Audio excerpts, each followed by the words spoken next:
Assalamualaikum warahmatullahi wabarakatuh.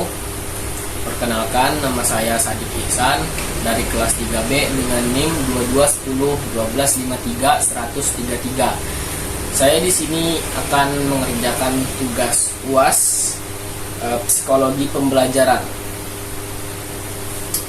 Topik yang akan saya bahas yaitu dari tema yang diambil yaitu kesulitan belajar. Permasalahan yang saya ambil dari tema makalah kelompok saya, itu kelompok 11, yang berjudul masalah belajar dan kesulitan belajar, yaitu kurangnya minat belajar siswa. Apa yang terjadi jika minat peserta didik terhadap suatu pembelajaran sangat rendah?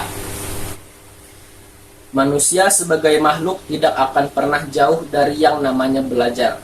Proses-proses yang dialami selama kehidupan mulai dari pengalaman, perubahan, serta ilmu-ilmu yang dipakai itu merupakan belajar. Menurut Slameto, belajar adalah suatu proses usaha yang dilakukan seseorang untuk memperoleh suatu perubahan tingkah laku yang baru secara keseluruhan. Sebagai hasil pengalamannya sendiri, dalam interaksi dengan lingkungannya, menurut Jamara, minat adalah kecenderungan yang menetap untuk memperhatikan dan mengenang beberapa aktivitas.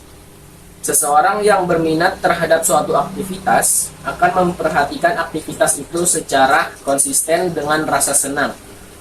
Indikator minat belajar menurut Jamara yaitu rasa lebih suka dan rasa keterikatan pada suatu hal atau aktivitas tanpa ada yang menyuruh, aktif dalam suatu kegiatan, memberikan perhatian yang lebih besar terhadap sesuatu yang diminati itu, dan sama sekali tak menghiraukan sesuatu yang lain, mudah menghafal pelajaran yang menarik minatnya.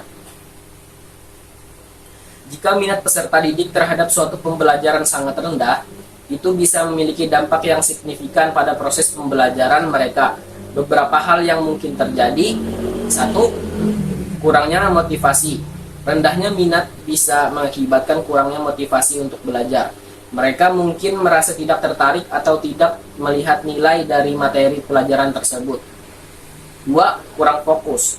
Peserta didik mungkin sulit berkonsentrasi jika mereka tidak tertarik pada materi pelajaran. Ini dapat mengganggu perhatian mereka dan membuat mereka sulit memahami konsep yang diajarkan. 3. Pencapaian rendah. Minat yang rendah dapat berdampak pada pencapaian akademis. Peserta didik mungkin tidak akan belajar dengan baik atau mencapai potensi penuh mereka jika mereka tidak tertarik pada materi yang dipelajari. 4. Kurangnya partisipasi. Mereka mungkin cenderung kurang berpartisipasi dalam diskusi kelas, tugas, atau aktivitas pembelajaran lainnya jika mereka tidak tertarik pada topik tersebut. Ya, 5. Kurangnya pengembangan kemampuan. Rendahnya minat pada menghambat pengembangan keterampilan atau pemahaman dalam bidang tertentu. Ini dapat mempengaruhi perkembangan mereka dalam jangka panjang. Slameto dalam Setiani dan Priyansa menyatakan minat belajar siswa dipengaruhi oleh dua faktor, yaitu faktor internal dan faktor eksternal. Berikut penjelasannya. Pertama, faktor internal. Faktor internal yang mempengaruhi minat belajar siswa meliputi faktor jasmaniah dan faktor psikologi. Faktor jasmaniah merupakan faktor yang dipengaruhi oleh kesehatan dan cacat tubuh. Jika kesehatan siswa terganggu, maka itu akan menghambat proses belajar siswa. Begitu juga siswa memiliki cacat tubuh, karena itulah perlunya perhatian dari orang tua mengenai kebutuhan jasmaniah anaknya sebelum dan selama dia memasuki dunia pendidikan. Sedangkan faktor psikologi meliputi inteligensi atau tingkat kecerdasan, perhatian, bakat, kematangan, dan kesiapan siswa dalam belajar. Ya, yang kedua, faktor eksternal. Faktor eksternal yang mempengaruhi minat belajar siswa meliputi faktor keluarga dan faktor sekolah. Faktor keluarga ini seperti cara orang tua membimbing dan mendidik siswa di rumah, keadaan ekonomi keluarga, suasana di rumah, serta lingkungan sekitar. Sedangkan faktor sekolah meliputi metode belajar, media pembelajaran, sarana dan prasarana sekolah, hubungan guru dengan siswa, hubungan siswa dengan siswa lain, serta lingkungan sekitar sekolah. Minat belajar atau dorongan untuk belajar didapat dari suasana pembelajaran yang akan memberikan motivasi dan kebebasan dalam mengeksplorasi atau menganalisis pengalaman belajar. Desain pembelajaran yang kondusif akan memberikan kebebasan mengekspresikan ide dan motivasi belajar mandiri. Strategi guru untuk meningkatkan minat dan motivasi belajar peserta didik dalam kelas adalah, ini solusinya ya.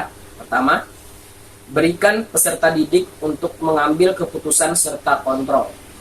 Maksudnya, saat sebuah instruksi dari guru menjadi sesuatu yang penting dalam menjaga motivasi dan belajar peserta didik, memberikan kesempatan kepada peserta didik untuk memilih beberapa pilihan dan kontrol terhadap apa yang terjadi di kelas sebenarnya adalah salah satu cara terbaik yang bisa guru lakukan agar peserta didik terlibat dalam pembelajarannya. Contohnya, memberikan kesempatan kepada peserta didik untuk memilih jenis tes apa yang diharapkan atau juga materi jenis apa yang ingin dipelajari saat pembelajaran. Hal ini setidaknya mampu memberikan motivasi belajar berlebih bagi peserta didik. Yang kedua, berikan sebuah instruksi yang jelas. Peserta didik akan teramat sangat frustasi jika diberikan sebuah tugas yang tidak ada kejelasan akan tugas yang diberikannya tersebut. Mereka akan semakin surut motivasi dalam belajarnya yang dikarenakan ketidakfahaman terhadap tugas yang diberikan. Setiap awal tahun, sebisa mungkin guru untuk memberikan instruksi, peraturan, dan harapan kepada peserta didik secara jelas agar kedepannya peserta didik paham dengan maksud dan tujuan gurunya. Ketiga, ciptakan lingkungan kelas bebas ancaman. Terkadang ada guru yang sangat menekankan sebuah konsekuensi apabila ada peserta didik yang melanggar. Terus guru tersebut terus saja mengingat dan mengulang-ulang pembahasan ini setiap pertemuan. Tentu ini akan memberikan image negatif peserta didik terhadap gurunya. Yang keempat, ubah suasana belajar. Kelas merupakan tempat yang sangat bagus untuk belajar, namun jika dilakukan yang terlalu sering akan menimbulkan perasaan bosan dari peserta didik. Kelima, tawarkan model dan metode pembelajaran yang beraneka ragam. Nah, peserta didik terkadang bosan jika metode atau model pembelajaran yang diterapkan gurunya itu saja. Ceramah lagi, presentasi lagi.